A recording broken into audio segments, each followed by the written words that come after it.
प्रिय विद्यार्थियों, मैं बीए द्वितीय वर्ष में गद्य की 2 पुस्तकें आपको संस्कृत में पढ़नी है। पहली पुस्तक जो है वह शिवराज विजय है और दूसरी पुस्तक जो आपको पढ़नी है वह कादम्बरी कथांकम का प्रक्षिप्तांश शुकनाशोपदेश है। तो हम आज पहली चर्चा जो है वह पंडित अंबिकादत्त व्यास प्रणीत शिवराज विजय, जो कि संस्कृत का प्रथम ऐतिहासिक उपन्यास है, उसके विषय में और उसके लेखक के विषय में जानेंगे। तो आइए हम पंडित अंबिकादत्त व्यास जी के जीवन से संबंधित बातों को समझते हैं।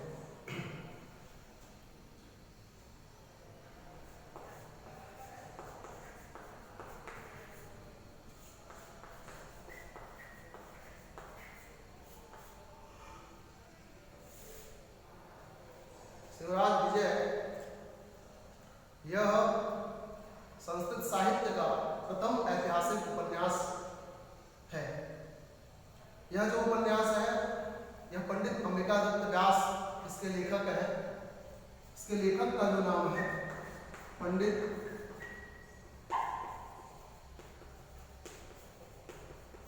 अंबिकादत्त व्यास, ये इसके लेखक हैं। यदि हम शिवराज विजय की विधा की बात करें तो शिवराज विजय की जो विधा है वह ऐतिहासिक उपन्यास है।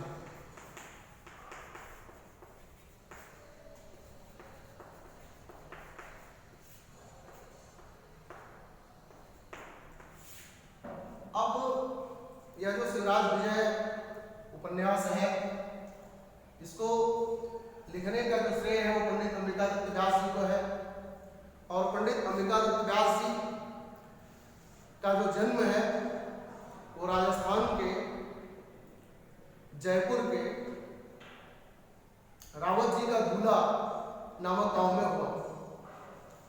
जैसा कि आप जानते हैं कि संस्कृत के एक विशिष्ट परंपरा रही है उनके कवियों की, उन्होंने अपने जीवन से संबंधित किसी भी बात का अपने ग्रंथ में कहीं पर कोई विशेष उल्लेख नहीं किया, चाहे वो महाकवि कालिदास जी हो, चाहे वो महाकवि भास जी हो, चाहे वह महाकवि शूद्रक हो। तो ये संस्कृत के कवियों की या फिर उनके लेखकों की एक विशिष्ट परंपरा रही है कि वे अपना नाम, अपने गांव का नाम, पिता के नाम इत्यादि से ख्याति न अर्जित करके वे अपने काव्य और अपनी काव्य प्रतिभा से संस्कृत साहित्य में, संस्कृत साहित्य के जगत में एक सम्मानित स्थान को प्राप्त किए हैं। अब बात यह आती है कि पंडित अंबिकादत्त व्यास जी इस परंपरा में अछूते नहीं हैं। पंडित अंबिकादत्त व्यास जी हिंदी, संस्कृत, अंग्रेजी और बंगला भाषा के ये प्रख्यात कवि हैं और लेखक भी हैं। मुख्य रूप से ये हिंदी और संस्कृत के क्षेत्र में जाने जाते हैं। इनका विशिष्ट योगदान हिंदी और संस्कृत के क्षेत्र में है। चाहे वह संस्कृत का वाङ्मय हो, चाहे वह हिंदी का वाङ्मय हो, पंडित अंबिकादत्त व्यास जी ने उनमें अपार ख्याति अर्जित की है। पंडित अंबिकादत्त व्यास जी ने अपने निज वृत्तांत के विषय में संस्कृत के जो भी उनके ग्रंथ हैं उनमें उन्होंने अपना कोई भी परिचय नहीं दिया है। अब बात यह आती है कि हम उनके विषय में कैसे जानें। तो पंडित अंबिकादत्त व्यास जी, जैसा कि मैंने आपसे कहा, हिंदी भाषा के भी प्रख्यात कवि हैं। तो उन्होंने हिंदी भाषा की उनकी एक रचना है बिहारी बिहार। उस रचना का नाम है बिहारी बिहार।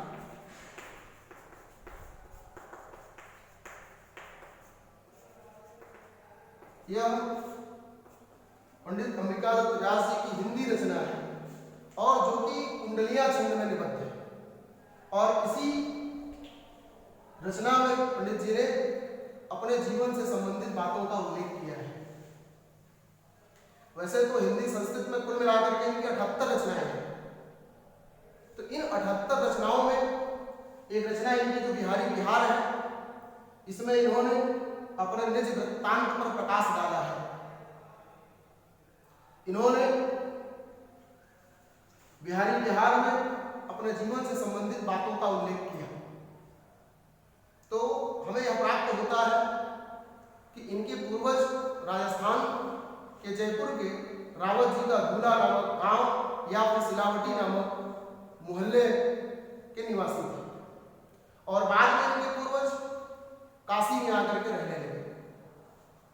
अब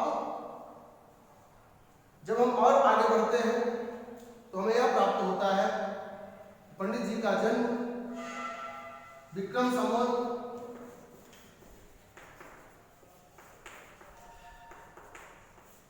1915 विक्रम संवत 1915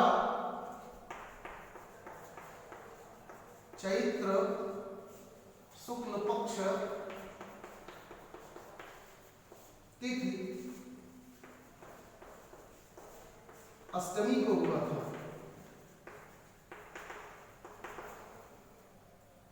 अब इस 1915 जो विक्रम संवत है, इसको याद कैसे करें? तो देखिए, अगर इसको हम सन में ले जाएं तो आप जानते हैं कि विक्रम संवत को अगर हम ईस्वी में ले जाना चाहें तो हमें 57 वर्ष जोड़ना पड़ता है। तो अगर इसमें 57 वर्ष जो विक्रम संवत 1915 है, इसको अगर हम ईस्वी में ले जाना चाहें तो आप क्षमा चाहते हैं, तो इसमें हम 57 वर्ष घटा लेते हैं। तो अगर इसमें हम 57 वर्ष घटा लें तो हमें ईस्वी डेट प्राप्त होगी, और ईस्वी में यह 1858 ईस्वी आएगा।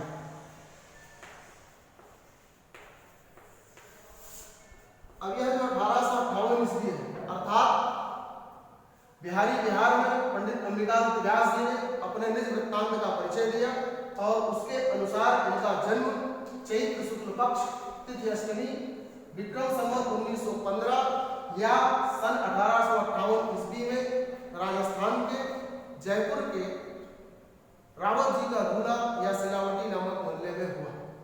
अब इनके नाम के पीछे अगर थोड़ी सी हम चर्चा करें तो जैसा इनका नाम क्या है, अंबिकादत्त। यदि इस नाम पर हम प्रकाश डालें तो अंबिका जगदम्बिका जगदम्बा माँ को कहा जाता है, आदिशक्ति दुर्गा जी को कहा जाता है।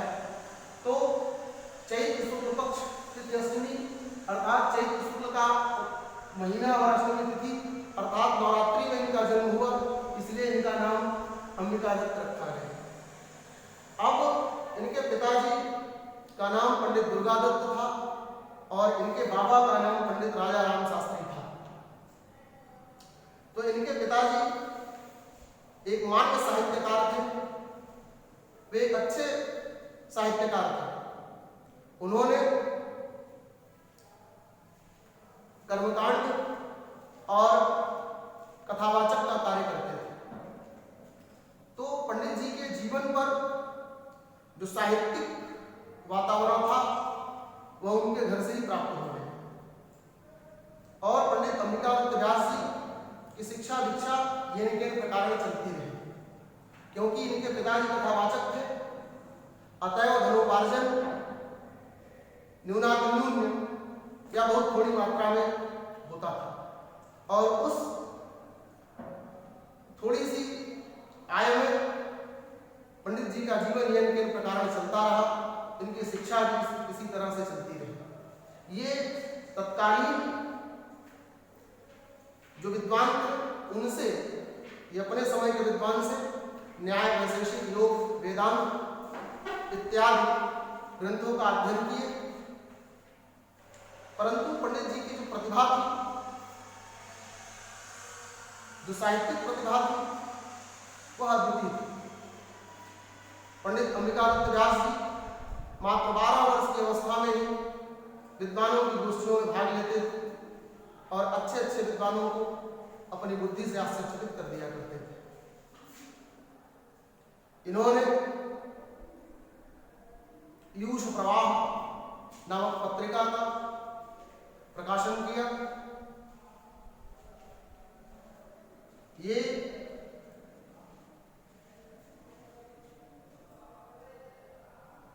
एक घड़ी में रचना कर दिया करते थे, इसलिए इनको घटिका शतक की उपाधि प्रदान की गई। एक घड़ी का अर्थ होता है 24 मिनट, अर्थात 24 मिनट में ये 100 श्लोकों की रचना करते थे, इसलिए इनको घटिका शतक की उपाधि प्रदान की गई। इनकी जो एक उपाधि दी गई इसका नाम है घटिका शतक।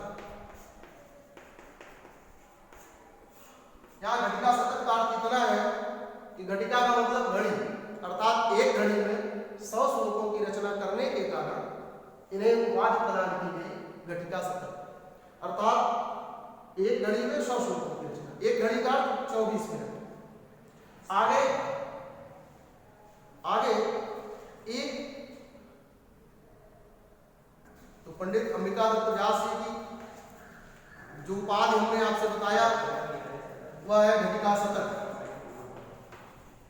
और घटिका शतक यह जो उपाधि पंडित अंबिका दत्त व्यास जी को दी गई, उसका इतना सा उत्तर है कि पंडित अंबिका दत्त व्यास जी एक घड़ी में अर्थात 24 मिनट में 100 श्लोकों की रचना करने में निपुण थे, इसलिए इनको घटिका शतक उपाधि दी गई।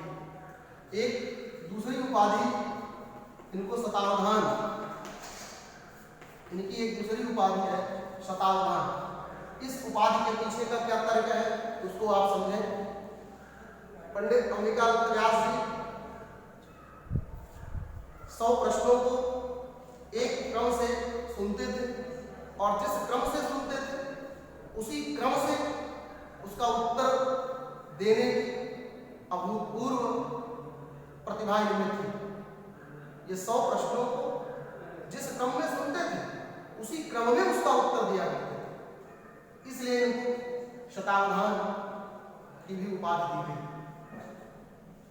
आगे भारतेंदु हरिश्चंद्र जी जो कि हिंदी के प्रख्यात कवि हैं, लेखक हैं, तो भारतेंदु हरिश्चंद्र जी ने कविता वर्धनी सभा और भारतेंदु हरिश्चंद्र जी इन दोनों की ओर से इन्हें सुकवि की भी उपाधि प्रदान की गई। सुकवि की भी उपाधि प्रदान की गई। आलोचकगण और अन्य इनके जो भी मित्रगण थे इनको महाकवि की भी उपाधि प्रदान किया करते, इन्हें महाकवि भी कहा करते। इनका जो विशेष नाम, जो विशेष सम्मान संस्कृत जगत में है वह शिवराज विजयम, जो कि संस्कृत का प्रथम ऐतिहासिक उपन्यास है, उसके कारण है। पंडित अंबिका दत्त व्यास जी वीर और विरोधाभास, पंडित अंबिका दत्त व्यास जी का जो प्रिय रस है वो वीर रस है। यदि हम अलंकारों की बात करें तो पंडित अंबिका दत्त व्यास जी विरोधाभास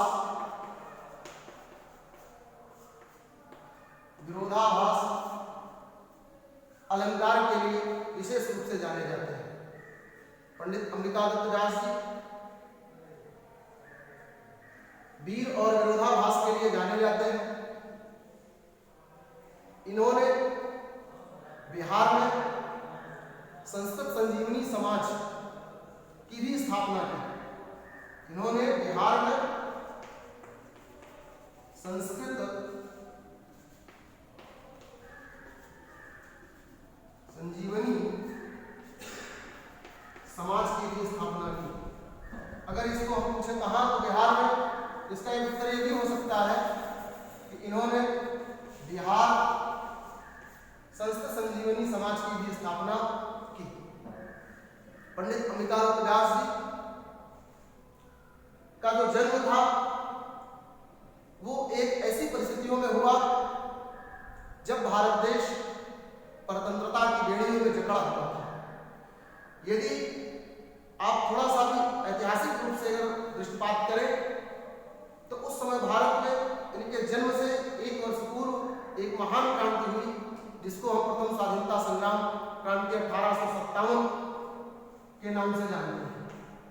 हमारे 1857 में अगर 1 वर्ष जोड़ दिया जाए तो 1858 ईस्वी, ये 1858 ईस्वी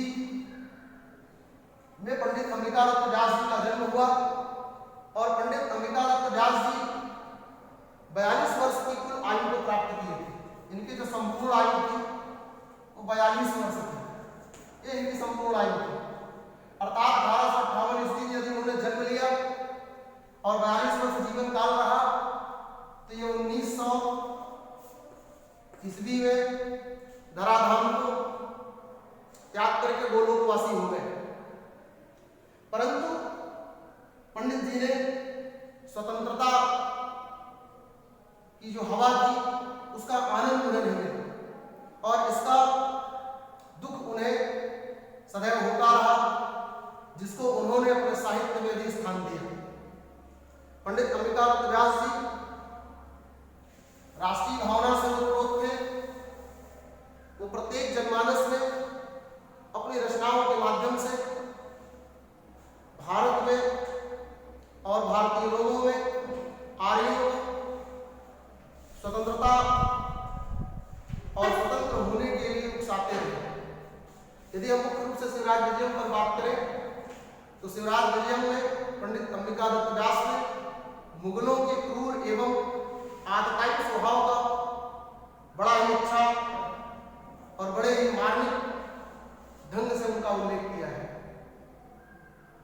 पंडित अंबिकादत्त व्यास जी की जो रचना शिवराज विजयम है, वह चाहे भारत की राजनीतिक दृष्टि हो, चाहे भारत की आर्थिक दृष्टि हो और चाहे भारत की सांस्कृतिक नैतिक दृष्टि हो, उन समस्त दृष्टियों की एक समुचित झांकी यदि हमें देखना हो तो हम शिवराज विजयम का अवलोकन कर सकते हैं।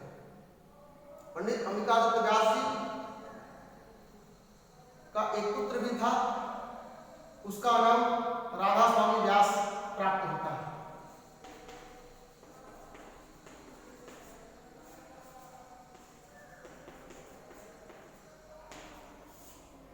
कहा जाता है कि पुत्री भी थी, परंतु उसका नाम उपलब्ध नहीं होता और पुत्र का तो नाम मिलता है राधा स्वामी व्यास।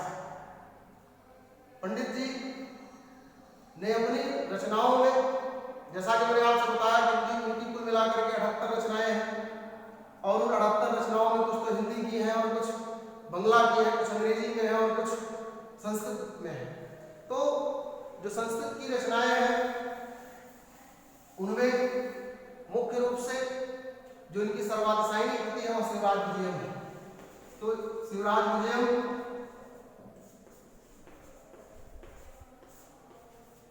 यह इनकी सर्वाधिशायी कृति है, जिसमें कुल 3 विराम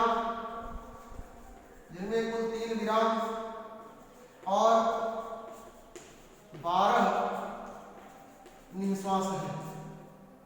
3 विराम और 12 निश्वास है। प्रिय बच्चों, ये जो 12 निश्वास है, निश्वास का आप यहाँ अध्याय से समझ सकते हैं, किसमें कुल 3 विराम और 12 अध्याय है। अर्थात अगर एक विराम की बात करें तो एक विराम में 4 निश्वास, तो इस तरह से 3 विराम में 12 निश्वास। अब यदि हम आगे रचनाओं की बात करें तो सांख्य सागर सुधा, सांख्य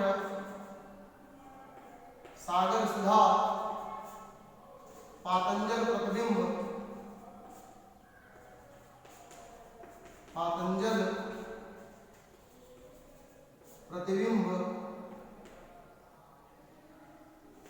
सांख्य सागर सुधा, पातंजल प्रतिबिंब, गुप्ता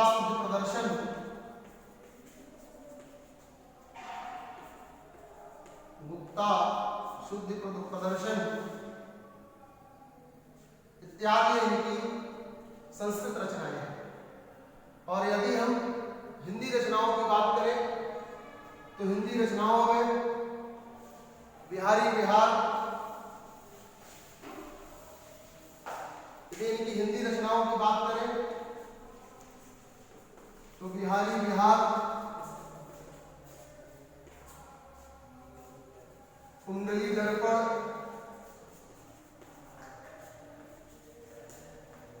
बिहारी बिहार, कुंडली दर्पण इत्यादि इनकी हिंदी की प्रसिद्ध रचनाएं हैं। जैसा कि मैंने आपसे कहा कि इनकी जो गद्य है उस पर महाकवि बाणभट्ट का प्रभाव देखने को मिलता है। इनकी जो गद्य है, गद्य शैली है, आप तो जानते हैं कि ओजः समास भूयस्तम एतद गद्यस्य जीवितम, समास की बहुलता और ओज गुण महानता, यह गद्य का प्राण बतलाया गया है। तो महाकवि और लेखक पंडित अंबिकादत्त व्यास जी के वीर रस के कवि हैं, तो उनके गद्य में, उनकी रचनाओं में हमें ओज गुण देखने को मिलेगा। तो और साथ ही विरोधाभास अलंकार भी है। आगे अगर हम बात करें पंडित जी की शैली पर, तो जैसा आप जानते हैं महाकवि बाणभट्ट की शैली पांचाली शैली है, और पांचाली शैली जो है वैदर्भी और गौड़ी का मिश्रण होता है। पांचाली शैली जो है वह वैदर्भी और गौड़ी की, वैदर्भी और गौड़ी शैली का मिश्रण बताया जाता है। तो पंडित अंबिकादत्त व्यास जी वैदर्भी और गौड़ी शैली के आचार्य हैं। यदि आपसे कोई पूछे कि पंडित अंबिकादत्त व्यास जी किस शैली के आचार्य हैं, किस शैली के लेखक हैं, तो आप यह बता सकते हैं कि वैदर्भी और गौड़ी, वैदर्भी प्लस गौड़ी, ये पंडित अंबिकादत्त व्यास जी की काव्य या लेखन शैली है। यदि हम दोनों को मिला दें तो वैदर्भी और गौड़ी मिलकर के पांचाली हो जाती है। पंडित अंबिकादत्त व्यास जी का जो गद्य है उस पर महाकवि बाणभट्ट का प्रभाव परिलक्षित होता है। तो महाकवि बाणभट्ट का जो प्रभाव परिलक्षित होता है, इस कारण से इनको आधुनिक बाणभट्ट भी कहा जाता है। इस कारण से इनको आधुनिक बाणभट्ट भी कहा जाता है। कुछ लोग इन्हें अभिनव बाणभट्ट भी कहते हैं।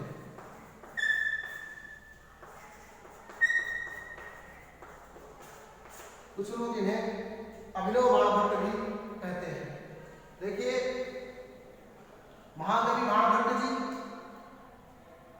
परिसंख्या अलंकार के लिए प्रख्यात है और पांचाली शैली, परंतु जब अंबिकादत्त व्यास जी की ओर आते हैं तो जो गद्य का प्रभाव और जो गद्य की लेखन शैली पंडित अंबिकादत्त व्यास जी ने दिखलाई है, वह कहीं ना कहीं बाणभट्ट के कादंबरी का कुछ ना कुछ अनुकरण सा प्रतीत होता है। इसलिए इनको अभिनव बाणभट्ट, आधुनिक बाणभट्ट की संज्ञा से भी भूषित किया गया है। अब हम पंडित अंबिकादत्त व्यास जी, पंडित अंबिकादत्त व्यास जी की मृत्यु पर बात करें तो मिति मार्गशीर्ष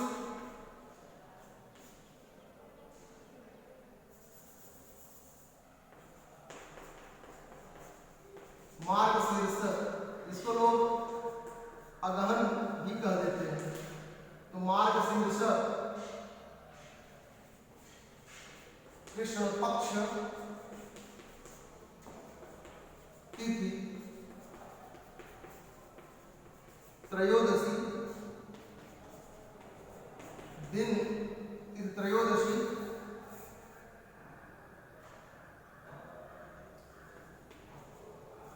सन 1900 ईस्वी को सोमवार के दिन हुआ।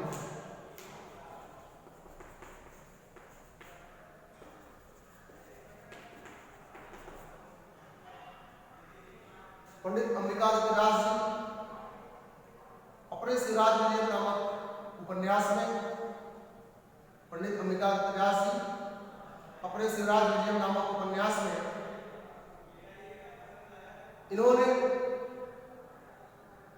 मुख्य रूप से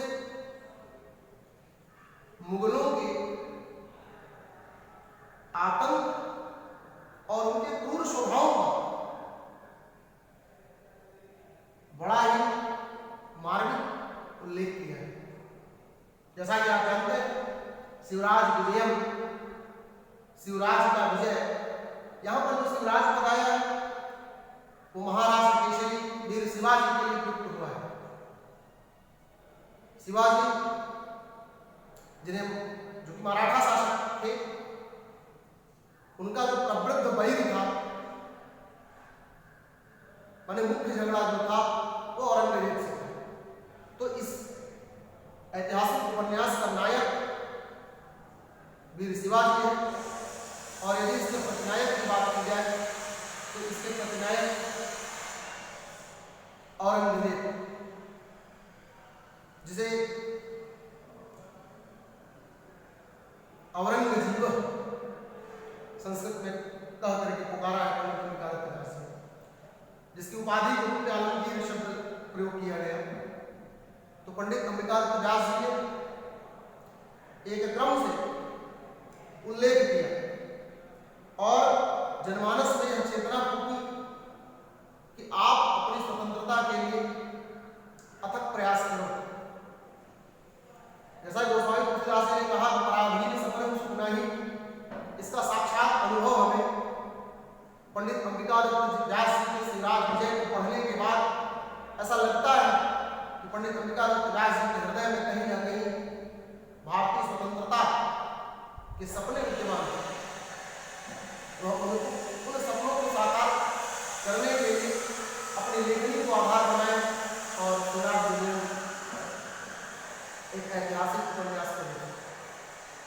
तो आज मैं आपको इतना ही, और अगले दिन की क्लास में मैं आपको शिवराज विजय को पढ़ाऊंगा। तो जैसा कि आप जानते हैं कि आपके सिलेबस में प्रथम निश्वास है, तो प्रथम निश्वास जो निर्धारित है उसको हम आपको अगली क्लास में पढ़ाएंगे और प्रथम निश्वास को हम क्रमशः पढ़ा करके आपको इसका ज्ञान प्रदान करेंगे। इन्हीं शब्दों के साथ अपनी वाणी को विराम। धन्यवाद।